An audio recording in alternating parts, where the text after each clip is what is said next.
So we have some more specific outputs like hit position. So if we put that into there, we can see the different values that it gives us. So this is a 3-number type splitter, 3-number type fat wire, which means it has A, B and C, which correspond to the X, Y and Z position in the scene of wherever it's hitting. So if we put that over there and we move this around, we can see it's giving us different values because it's hitting at a different position in the scene.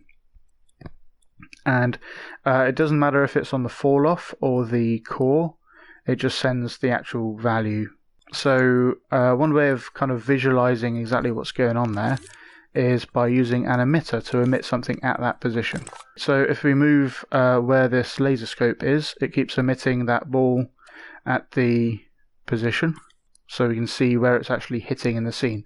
So if we put that over here and have it collide with the puppet, then it's hitting whatever surfaces it hits on the puppet.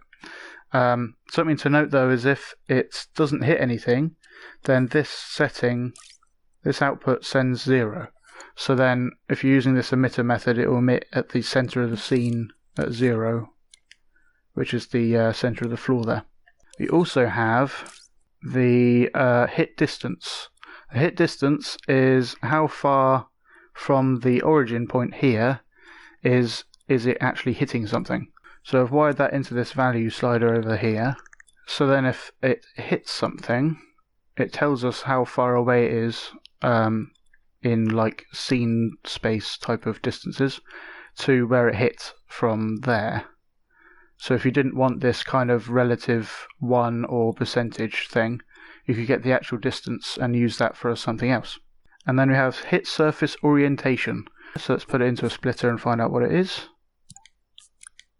This is another 3-number fat wire, and this one represents the angle or the direction of that little green arrow that we talked about earlier. So it's pointing that way.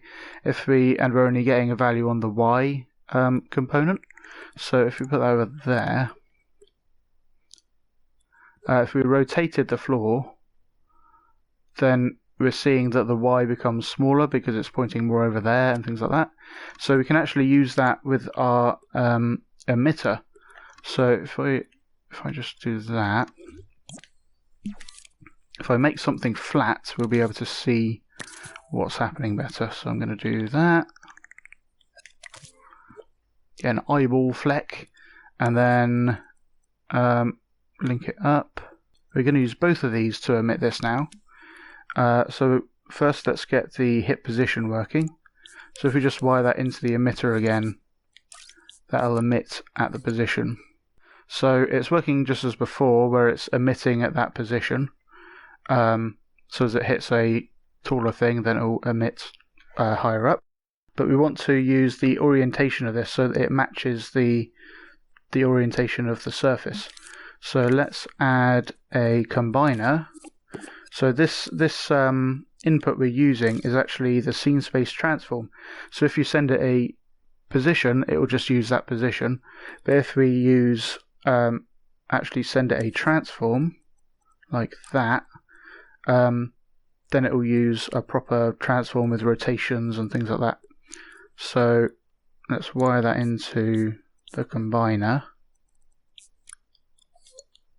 So the combiner is going to send a scene space transform wire, and we're going to make that out of a position and an orientation and a scale. The orientation and scale default to 1, or orientation defaults to 0 and scale defaults to 1, so we don't have to worry about the scale. And then we can wire the position into position and the orientation into orientation. So it doesn't seem to be doing anything, but if we change it, you can see it's matching it in some way, but the actual orientation of the fleck is just off. So if we try, if I group it like that, let's try doing that. and emit the group. So this is a group. So the group has an origin point, and the emitter, or more accurately, the emitter, when you link it to an object, it gets the center of that object and uses that as a reference to where the center of that object is. So what I'm doing is I'm making a group and then linking it to the emitter, and then within that group, like, it has some central point it thinks is the center, and then I can move stuff relative to that center as much as I want. So I can adjust things like that. So you can move this is the original group object, and you can move that however you want, and it doesn't matter at all. But then you can scope in and adjust, fine-tune exactly how that works to get it to look right. So this could have been just like a chip or something. Just making it a group makes working with the emitted object easier in a multitude of ways. Yeah, so the flatter one, if we make that no opacity, and then we can move that down a bit. This just takes trial and error, basically. So I would adjust the position of the stuff in this group, and then retry it and see how that looks. Like that. And now we can emit that effect flat onto that object. So then if we move the scope, that's flat on there, that's flat on there, with some adjusting, of course. And that's how you do that. If we let it emit more, we can like draw on the surface. There we go. Like that. I'd like to thank Shadow of Callus, The Common People, Rev Player, and all of my other supporters for making this tutorial possible.